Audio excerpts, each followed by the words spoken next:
गंभीर एक बातमी आता नाशिकमधून अपघाताची आहे।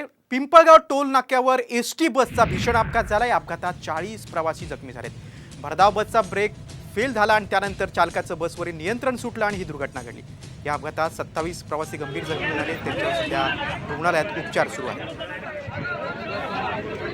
आपण अधिक माहिती घेऊया, आमचे प्रतिनिधी तबरेज शेख आपल्यासोबत आहेत। तबरेज शेख, आता जखमी प्रवाशांची प्रकृती कशी आहे आणि याच्यामुळे काय दुर्घटनेनंतर काय वाहतूक विस्कळीत झाली होती का महामार्गावर?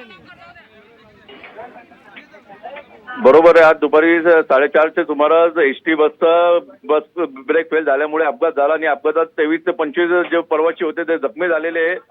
जखमींना खासगी रुग्णालयावर उपचारासाठी दाखल करण्यात आलेलं आहे।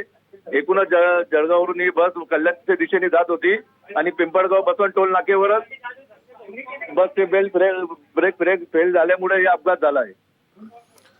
तबरेज, तुम्ही सविस्तर माहिती दिली त्याबद्दल धन्यवाद। आपण बघतोय ही मुंबई आग्रा महामार्गावर पिंपळगावच्या टोल नाक्याजवळ ही दुर्घटना घडली। बसचे ब्रेक फेल झाले आणि ही दुर्घटना घडली। याच्यामध्ये 40 प्रवासी जखमी झाले, त्यांच्यावर सध्या रुग्णालयात उपचार सुरू आहेत।